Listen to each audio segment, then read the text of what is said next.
इस वीडियो में हम देखने वाले हैं Newton's second law of motion.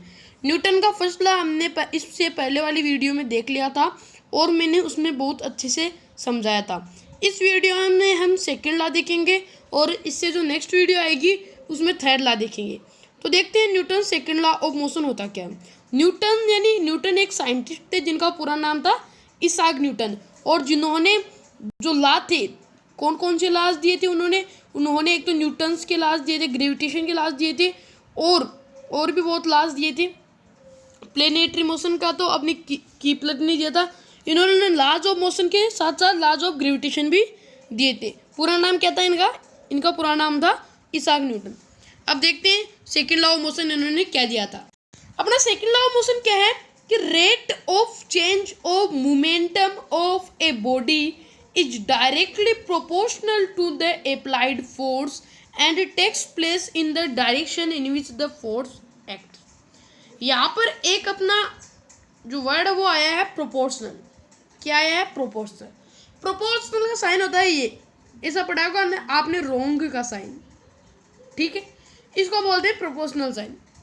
Proportional मतलब अगर कहाँ पर भी प्रोपोर्शनल का ये साइन है ऐसे, तो हम इस साइन का मतलब है कि कांस्टेंट ले सकते हैं।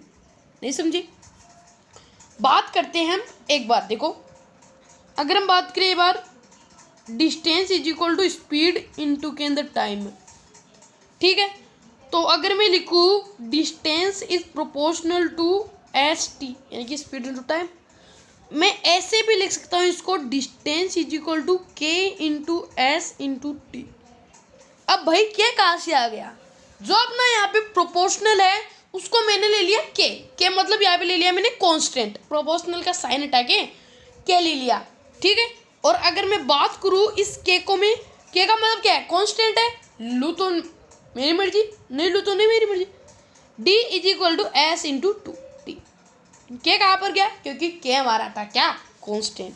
तो उसी प्रकार यहाँ पर हमें कहा गया है कि प्रोपोर्शनल मतलब प्रोपोर्शनल यानी कि दो जो हमारी जो बॉडी है, दो उनके बीच में इक्वल है, ठीक है। एक तो होता है अपना इन्वर्सली, एक तो होता है अपना इन्वर्सली प्रोपोर्शनल। ध्यान से बात सुनना। एक तो होता है अपना इन्वर्सली प्रोपोर्शनल, एक होता है अपना डायरेक्टली प्रोपोर्शनल।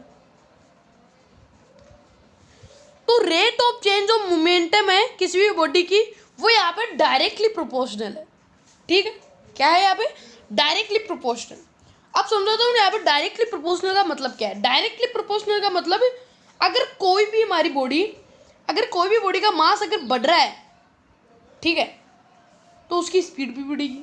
एग्जाम्पल लेके बता रहा हूँ, असली बात नहीं है, लेकिन मैं समझाने की कोशिश कर रहा हूँ। अगर उसका डिक्रीज हो रहा है किसी भी बॉडी का, कोई भी मान लो, तो वो भी डिक्रीज होगा, ठीक है। इन्वर्सली क्या होता है? इन्वर्सली अगर कोई भी बॉडी इंक्रीज हो रही है तो दूसरी बॉडी डिक्रीज होगी, अगर दूसरी बॉडी डिक्रीज हो रही है तो पहली बॉडी इंक्रीज होगी, ये है, ठीक है। यानी उल्टा, इन्वर्सली मतलब उल्टा, और अपना यहाँ पे जो डायरेक्टली मतलब सेम, ठीक है, समझ गए आप। तो यहाँ पर जो हमारी rate of change of momentum है, वो rate of change of momentum किसी भी बॉडी की प्रोपोर्शनल है, डायरेक्टली प्रोपोर्शनल है किसके? अप्लाइड फोर्स की।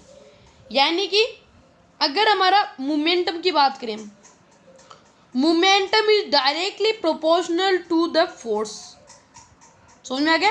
यानी कि इस पूरी बात का एक ही मतलब निकल रहा है कि मोमेंटम है वो फोर्स के डायरेक्टली प्रोपोर्शनल है, ठीक है। तो इसमें इसका न्यूटन्स का सेकंड लॉ क्या बहुत इंपॉर्टेंट है। इसमें कहा गया है अगर आप मोमेंटम को बढ़ाओगे तो अपना फोर्स भी बढ़ेगा, मोमेंटम को घटाओगे तो अपना फोर्स भी घटेगा, मतलब कि ये सब डायरेक्टली प्रोपोर्शनल है। समझ में आया कुछ?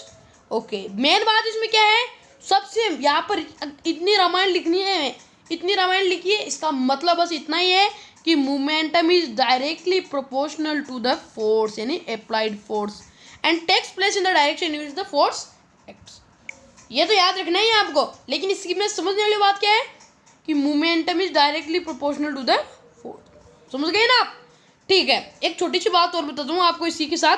अब देखिए यहाँ पर अपना एक फॉर्मूला निकल के आ जाता है, force is directly proportional to the change in momentum upon के अंदर टाइम टेकन। ठीक है, इसे एक बात निकल के आई अपने पास, वीडियो के स्किप ना करिए, समझिए, बात बहुत इंपॉर्टेंट है। ये प्रोपोर्शनल का साइन है इसके बीच में, ठीक है, यानी कि फोर्स है अपना चेंज इन मोमेंटम अपॉन के अंदर टाइम टेकन, ठीक है। तो मतलब यहाँ पे प्रोपोर्शनल का साइन है ना। अगर कोई भी ऊपर हमारा कोई भी बॉडी लिखा है, साइन है फिर प्रोपोर्शनल का। और अगर कोई बॉडी फ्रैक्शन के अंदर आ रहा है, मतलब कि वो बॉडी और वो फ्रैक्शन वाला हमारा इनवर्सली प्रोपोर्शनल है, ठीक, समझ रहे ना। और अगर कोई हमारा ऊपर वाली बॉडी ऊपर वाले से प्रोपोर्शनल है, तो मतलब कि वो डायरेक्टली प्रोपोर्शनल है, जो कि मैंने अभी आपको बात बताई थी कि हमारा फोर्स और मोमेंटम आपस के अंदर डायरेक्टली प्रोपोर्शनल होता है। यानी कि फोर्स अगर बढ़ेगा तो मोमेंटम भी बढ़ेगा, अगर फोर्स घटेगा तो अपना मोमेंटम भी घटेगा। तो इसका मतलब फोर्स और टाइम टेकन के बीच क्या रिलेशन है, यानी कि फोर्स अगर बढ़ेगा तो टाइम टेकन घटेगा, अगर टाइम टेकन बढ़ेगा तो फोर्स घटेगा, यानी कि ये दोनों इनवर्सली प्रोपोर्शनल है, अपोजिट है, समझ रहे हैं ना बात। इसी के साथ हमने निकाला एक फॉर्मूला, और वो फॉर्मूला भी आप बताता हूँ।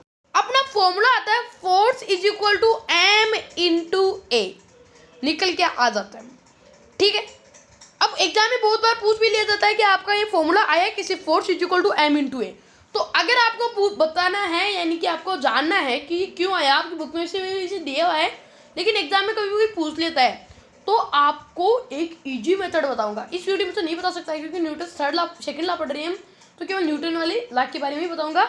अगर आपको जानना है तो कमेंट कीजिए, मैं पक्का वीडियो बनाऊंगा इस पर, बहुत इंपॉर्टेंट टॉपिक है इसलिए बता रहा हूँ। ये हमारा फॉर्मूला कैसे निकल के आया, इसमें प्रोपोर्शनल का साइन कैसे हटा। तो अपना फॉर्मूला क्या है, force is equal to M into A. M यहाँ पर क्या है, मास, ए यहाँ पे क्या है, एक्सेलरेशन, मास इंटू एक्सेलरेशन। ये आपको फोर्स जब आप निकालोगे तब आपको जरूरत पड़ेगी। अब देखिए इसी फॉर्मूले से हम 2-3 काम कर सकते हैं। देखिए अपना फॉर्मूला है force is equal to mass into acceleration. जब हमें फोर्स निकालना होगा तो हमें मास और एक्सेलरेशन दिया होगा, तब हम फोर्स आसानी से निकाल सकते हैं मल्टीप्लाई करके दोनों। लेकिन जब हमें मान लीजिए मास पूछ ले, अगर हम मास पूछ ले तब हम कैसे निकालेंगे मास को। तो देखिए बहुत ईजी मेथड है, अगर मास पूछ ले तो हमें फोर्स और एक्सेलरेशन दिया होगा, तो हम कैसे फॉर्मूला बनाएंगे। देखो मास को अकेले के रख लो, यहाँ पर अपना मास था, ठीक है, इसको अकेले के रख लो, मास जो हमें निकालना है। फोर्स इसी अपनी जगह है, बता एक्सेलरेशन, एक्सेलरेशन इधर मल्टीप्लाई में, इधर आके क्या हो जाएगा, डिवाइड के अंदर हो जाएगा, ठीक है। तो अपना मास का फॉर्मूला क्या हो गया, फोर्स अपॉन एक्सेलरेशन। मास निकाला होगा तो हमें क्या करना होगा, फोर्स अपॉन एक्सेलरेशन। जब एक्सेलरेशन निकालना होगा तो फॉर्मूला है अपने पास v upon you, sorry v minus you upon के अंदर टी, ये अपना एक्सेलरेशन निकालने का फॉर्मूला, ठीक है। तो इसी के साथ अपना जो Newton second law of motion है वो मैंने पूरा समझा दिया है। अगर आपको समझ में आया तो वीडियो को लाइक कीजिए, चैनल को सब्सक्राइब कीजिए अपने, और अपने दोस्तों को भी शेयर कीजिए।